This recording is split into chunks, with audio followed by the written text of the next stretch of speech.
Won't you take me back to Tennessee? The award-winning Tennessee WildCast is on the air with the latest info about hunting, fishing, boating, wildlife watching, and all things outdoors. This year, we celebrate the men and women of the TWRA responsible for 75 years of wildlife conservation. Now make welcome your host, Jason Harmon. Hello, everybody, and welcome to this edition of Tennessee WildCast. We're glad you're tuning in. Thanks for watching. Thanks for listening. We got a great show lined up for you today. We're going to touch up on some current events and catch up on some current events. And that's it. And we got a new hunting and fishing guide coming out. The combo guide's coming out, so it's going to be a fun conversation today. Yeah, it's going to be a lot of fun. Mr. Don King's helping me co-host, and we're going to highlight a radio station. Yeah, WUCT, Power 94.1, News Talk, News Talk 941.com in Cookeville. And got to get up early to hear the show, but it's 5 a.m. on Saturdays. Sportsman's drive time, as Doug Markham used to say. So we appreciate them very much, along with our other radio partners across the state. Yeah, we appreciate those guys and gals out there airing the show, especially on radio and TV. And appreciate you all that's out there listening and following us on our social medias and things like that. Keep subscribing, keep clicking, and keep coming back. So, but yeah, we're gonna have a fun show today. We're gonna touch on some stuff. The new combo guide. If you're not familiar, the hunting and the hunting guide and the fishing guide are together now. Yes. So we're going to touch on some of that today. But before we jump into that, current events, the WMA 2024 WMA and Cherokee quota hunt application period is open right now through July 24th. So I know this is a fun time for those guys and gals who like to apply for those hunts. Get your applications in. Yeah. So if you want to hunt a WMA this year that's under one of those quota hunts, get your name in the hat. Should be a good time. I need to go do mine. Let's see. Coming up on August the 3rd, we're doing a waterfowl field day. So come see us out at Pagoda WMA for a waterfowl field day, and we're going to be doing a live podcast. I know. It's going to be fun. Yeah. We might even do a cooperative one, right? Mm-hmm. With another podcast from up in that neck of the woods. That's right, the Pagoda Boys. Yeah, one of our commissioners has a little show, a little podcast, and his brother's with him, and it's going to be a fun time. We're going to get together with those guys and do a show. So there'll be prizes and things for the kids, stuff for the whole family. So just come out and check it out. August the 3rd, and that's from 8 to 12 there at Pagoda WMA. So right. Another update here. Let's see. Tennessee State Fair. We're going to have a big presence at the fair this year. I know August is a little bit away, but we want to go ahead and get that on your radar. August the 15th through the 24th, Tennessee State Fair in Wilson County. It's getting bigger. Our presence is getting bigger every year there. So looking forward to that one. It's a fun time. It's a hot time. Yeah. But it's a fun time. And so come out there and see us. Stop by and check our stuff out. And then fishing events. There's fishing events across the state right now. Go to our website, gooutdoorstennessee.com, and you can find all the events that are going on right there, especially the fishing events. There's some rodeos happening, and even though it's past Free Fishing Day and the Free Fishing Week, there's still some opportunities. Still a lot of opportunities out there for kids, families, and don't forget our family fishing lakes too. I mean, those are wide open for families to come take part in those all summer long. Yeah. Well, speaking of fishing, should we introduce our guest? You bet. We better. So today with us, Travis Scott. Travis is new to the Nashville office, and we're going to dive into all that today, but appreciate you being with us. Great to be here. Travis has been in Region 3 for quite a while, working in that neck of the woods, but recently took the job as Assistant Chief of Fisheries. Congratulations there, Travis. Thank you. Thank you very much. Yeah, so how's it been since you've been on the heel here? It's been busy. There's a lot going on. Like you said, Free Fishing Day was just passed us. We had around 79 registered events for that, and so there was a lot of prep work in advance of those, and just getting my feet underneath me. And it's budget time. We're planning on budgets coming up. Yeah, but we've got a lot of fishing stuff going on as well, and so we're excited. I'm excited to be here. Well, and that reminded me, you were out at the Fall Creek Falls event Yeah. I heard it went great. So tell us a little bit about that event. It was big. Fall Creek Falls State Park. The lake there at Fall Creek Falls is Bill Dance Signature Lake, and we've been doing some special management there, improving habitat. We've been doing some forage stocking. We've changed some regulations. We've got fish feeders going. Just a lot of different efforts, fish management techniques on that lake to try to improve that fishery. And we're seeing some results. We're doing a lot of electrofishing surveys, and we're seeing the fruits of that labor. We're seeing that bass size structure move increase to larger sizes, and so we're excited about that. And of course, our bluegill there are doing fantastic. We saw some really nice bluegill caught on Free Fishing Day. But partnered with tourism and the Bill Dance Giant Bass Open and the state parks, of course, were great hosts. Really had a nice event, a lot of activities for people. We had around 200 kids registered. Of course, their families were there helping them fish, and everybody seemed to have a nice time. A lot of fish were caught, and of course, the weather was perfect for June. That's great. I think it was in the upper 50s that morning when the event started. Nice. It was nice and cool. We had a good event, and our former Chief of Fisheries, former director, Bobby Wilson, came down, and of course it's Bobby Wilson Free Fishing Day now, but he was there at our event and cooked hot dogs for everybody. So did a really good job. He makes a mean dog. I have to try one of those. Yeah, he did a lot of cooking when he was here at the He agency. sure did. I remember him out on the lawn here when we had our 4th of July celebrations, things like that. He'd always put his apron on. Apron. That's the word I was looking for. Fire up the grill. Yep, fire up that grill and make some dogs. That's good. Well, that's great. I'm glad that event went well. We had a lot of great events. I think they all went well from what I heard. So that's awesome. Travis, do you want to tell us a bit about yourself? I know you've been on the show before, but folks who haven't heard that one or know much about you, you've had a great career with the agency and worked in other roles. So just share that with folks if you don't mind. Sure. Yeah. After graduating college, my first fisheries job was in Alaska at a salmon hatchery. I worked a couple seasons up there, producing several different species of Pacific salmon for a fisheries cooperative. Then came back to Tennessee. I'm from Tennessee originally, the Chattanooga area, and moved back and started working with a contractor doing some contract work with Tennessee Valley Authority, doing stream surveys throughout the Southeast. Awesome. And during that time, I also was sent as a contractor to Normandy Hatchery to help out with a project there. And in that time frame, made some connections. And at the time, I had been on the list for Manager 1 opportunities, but I decided to go ahead and put up myself in on some of the technician jobs that were coming open, and was fortunate enough to get hired in the late 90s on the streams crew for Region 2 and started working there out of office at Bedford Lake. Okay, yeah. Did a stint there on that crew. We were doing stream surveys, which is an easy transition from what I was doing at TVA. Then officer job came open and took the opportunity to advance and took an officer job in Shelby County and worked there for a short time period in the Memphis area. Really learned a lot, and it was a good experience. And I maintained that law enforcement commission for about 15 years and continued to help with some law enforcement activities as my fisheries roles. I went back to fisheries after that as the hatchery manager at Flintville. And then wanted to get back to the Chattanooga area. I was at Flintville for, I think, around 5 years. And then took a streams job, manager job in Region 3 streams.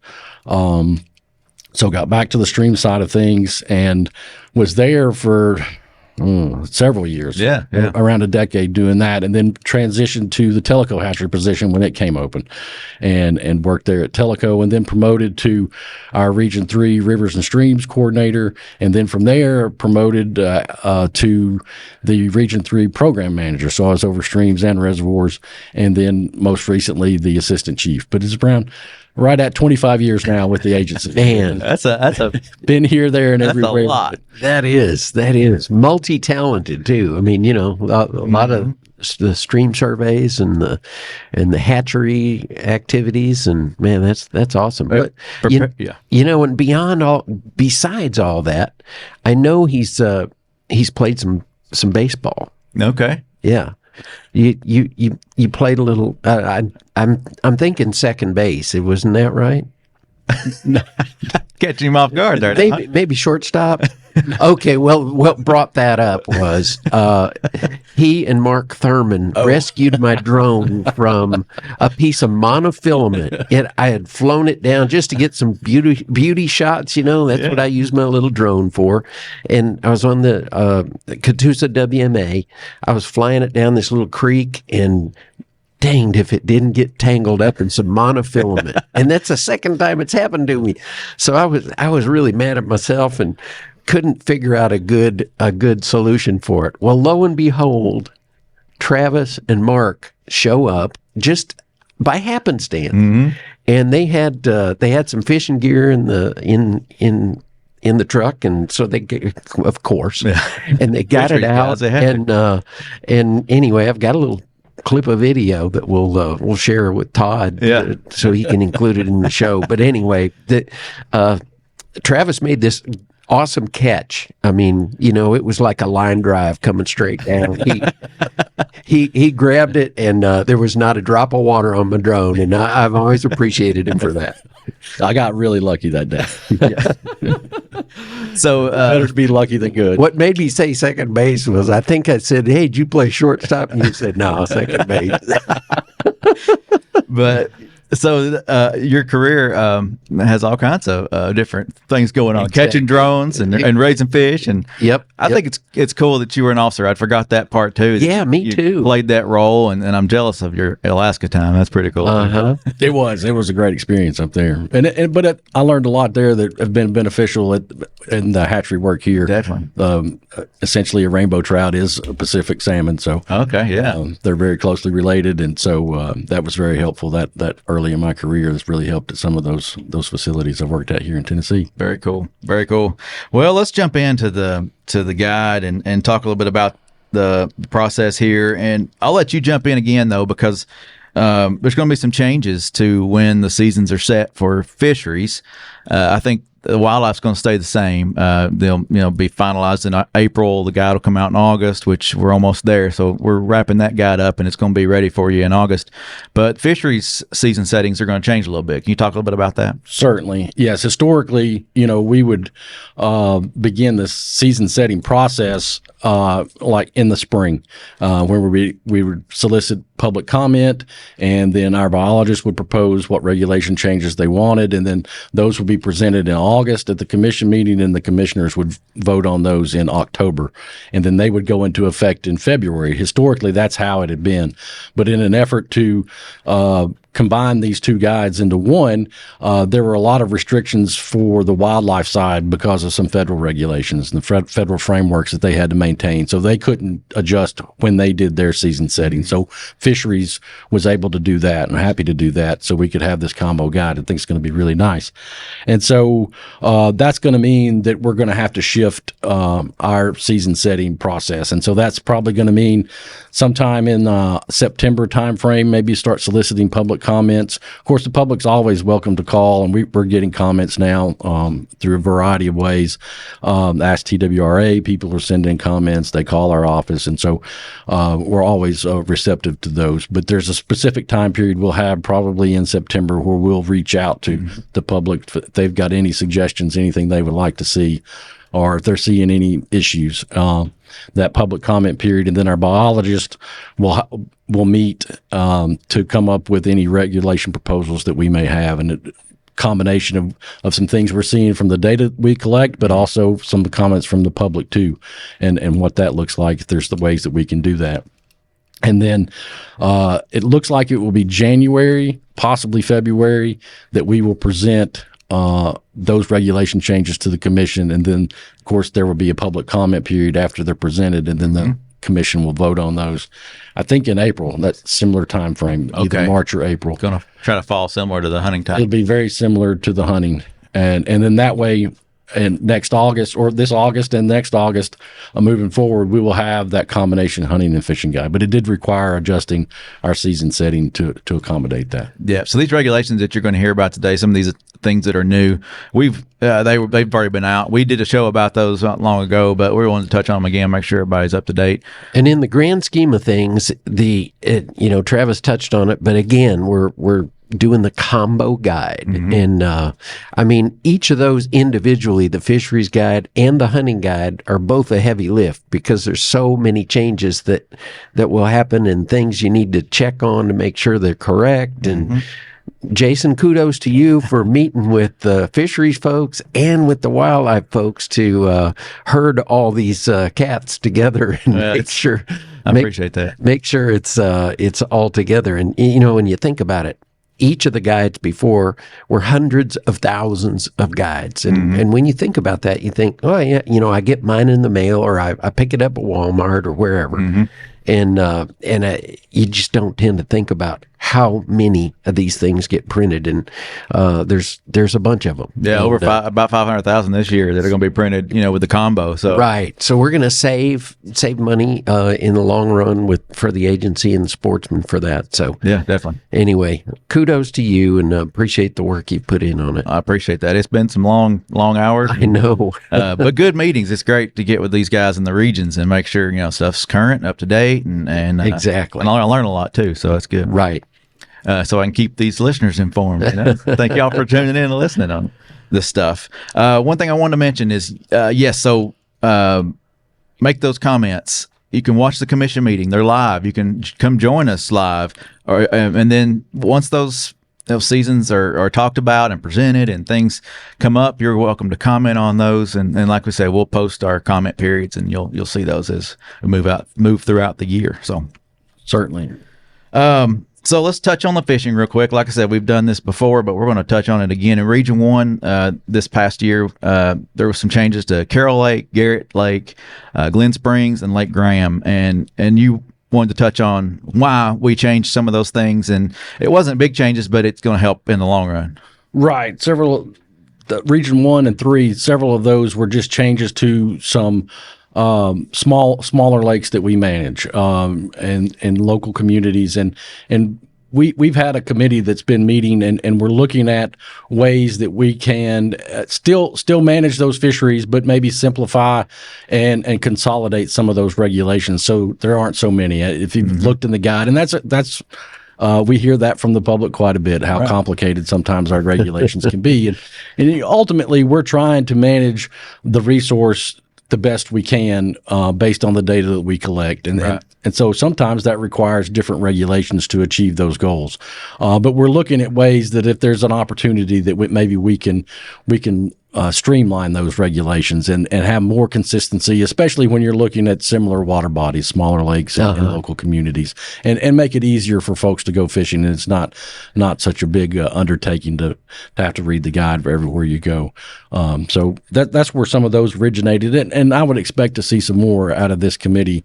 We're going to have some more meetings, and also some of these changes are aimed at maybe meeting some of our R3 goals, the recruitment, retention, and reactivation, where we're actively trying to get new anglers or anglers who have lapsed and aren't fishing any longer, to get them back out there. So that's part of that effort too. Yeah, so that's great. On those lakes, some of the changes were largemouth bass and crappie. That was the two big changes on some of those. But yeah, and you mentioned Region 3, kind of going along the same lines, those smaller impoundments and things, those lakes, some of the same types of changes. But then you wanted to mention Watts Bar. In Region 3, Watts Bar had some changes that you got a lot of comment on, so let's touch on that one. Right. We went to a more restrictive regulation there. The kind of two different regulations, and one was focused on walleye. We've developed through our stocking program. We've been stocking walleye in those reservoirs. This is Watts Bar and Chickamauga, and really developed a good walleye population. And on that Emory River, there was a really nice run of walleye that has started. And so ultimately, when you're managing fisheries, if the fish can reproduce on their own and we don't have to stock, that's a huge saving for the agency. And so this is a regulation that's in place at several other locations on Dale Hollow, on Center Hill, where we have a natural run of walleye that are making a spawning run in the spring. And so we put a special regulation on those walleye runs to try to protect them from snagging, because those fish get so congregated, and it's a single hook restriction. And so we want to try to protect those fish while they're up there spawning, and hopefully we can start seeing that natural reproduction actually creating or sustaining those fisheries for long term. And so that's why that regulation was in place. And then there were several other species that were congregating in that area at the same time. And it's a small stream. As it gets further upstream, eventually you get to some riffles where boats can't get past, or most boats can't get past. I say that, but there's technology these days. There's some jet boats that could probably go anywhere on the Emery, but that regulation is to protect some paddlefish from snagging, and we were having some issues there with those fish, and so that was the big change there. Just trying to protect those populations when they're very vulnerable. Yeah. Okay. Awesome. All right. Well, let's move to Region 4. Boone Reservoir, Norris Reservoir had some changes with striped bass, hybrid striped bass, smallmouth was on Norris, but trout there's 4 different bodies of water, reservoirs, tributaries that had trout changes, but one I wanted to highlight specifically was South Fork. You said they made the news, which is very cool. Yeah, recently someone sent an article from the USA Today, and the South Fork of the Holston was voted on by readers as one of the top 10 fly fishing destinations in the country. So wow, there you go. Our management activities there are certainly paying off, but it is a really, really good trout stream. And of course, it's got its natural reproduction of brown trout there that is sustaining that fishery. We don't have to stock browns there anymore, so that's a big savings for and it creates some really nice fish. And so that's awesome. Speaks well of the work that made that happen. Certainly. Yeah. I mean, that's our biologists and technicians are all working to try to provide the best fisheries we can for Tennessee anglers. Exactly. That's great. Good stuff. Well, I'm going to mention one other thing in the fishing part. You're not going to see the trout stocking schedule in this combo guide because the way it fell, with the change and when it comes out, there's not a lot of dates on that chart. So, and we don't know what the schedule is going to be for the following year. So now, and it's always been there, you can go to the website and see the schedule. Yes. So we've got a QR code in there for you and a way to find the schedule, and it'll be updated as the year flows around. But yeah, just because of that change, it wasn't making sense to leave it in there. Right. It was going to be difficult just with the planning processes we have in place for trout. And most trout, by the time they hit the water, they're a minimum of a year old. And in several instances, they're going to be pushing 1.5 to 2 years that they've been in our hatchery system. And so just with the timing, it was going to be difficult. The guide comes out in August. Most of our spring stocking is already completed, and that's a big push. So those changes, but obviously it's going to be online, like you said. Once we establish those, the week of stocking schedule, that will be posted online for people to see, and they can follow that QR code to get there. And of course, they're welcome to call any of our regional offices, and they'll have that information available to you once those seasons are set, which is typically in the stockings are set around October when we have those meetings to schedule for the next year. Perfect. Well, as always, when we try to cram a lot of good stuff into the show, our time runs out. So we got a few minutes here, and I want to make sure we don't leave out the wildlife side of things. We've put a lot of work in those regulations, and they're now out. We'll be out in August, but are being added to the guide. So let's touch on a few of these. And this is a big one.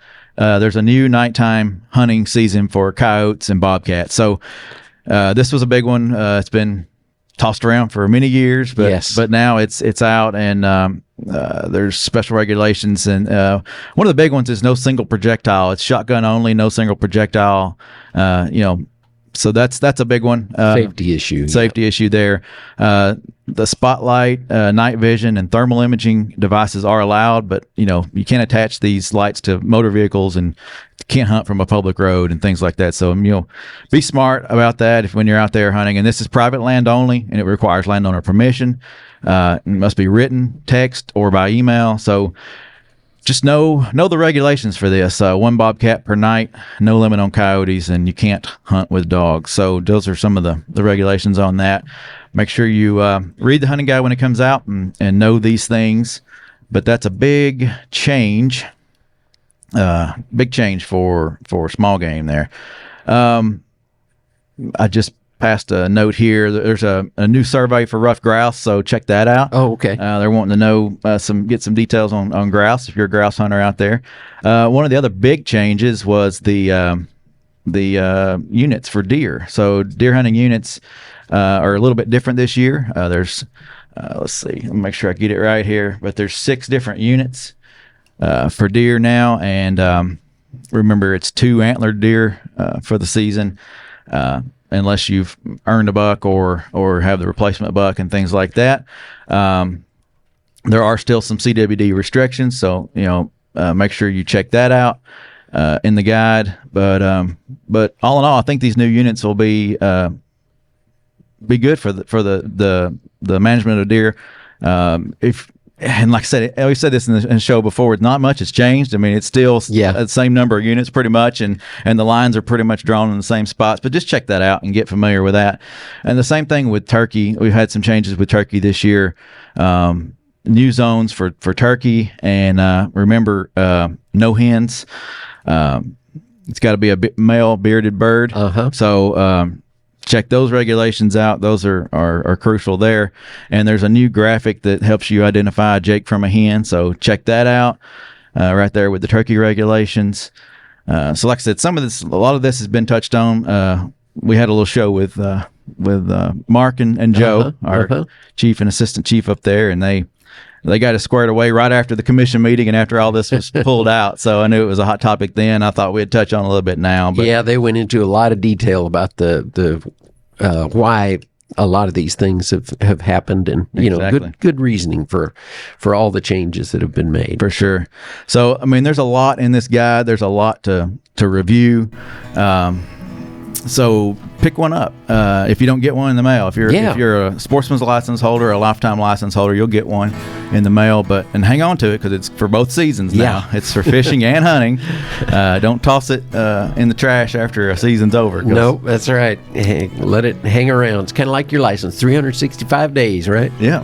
There you go. So I hope this has been a helpful show. I really enjoyed chatting with Travis today. Appreciate you being on with us. Thanks for jumping in at the last minute too. No problem. I enjoy being here. Yeah, it's a busy time around here right now, trying to finalize the guide, and got some the calendar's coming out soon, so keep an eye out for that, and just all kinds of fun stuff happening around here. And it's a great time to be in the outdoors, so get out there and enjoy fishing and some hunting and all kinds of fun stuff.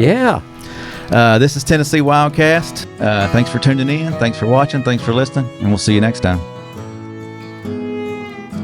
Stay connected with TWRA by visiting our website at tnwildlife.org and follow us on Facebook, X, and Instagram. Join us as we celebrate 75 years of conservation in our great state.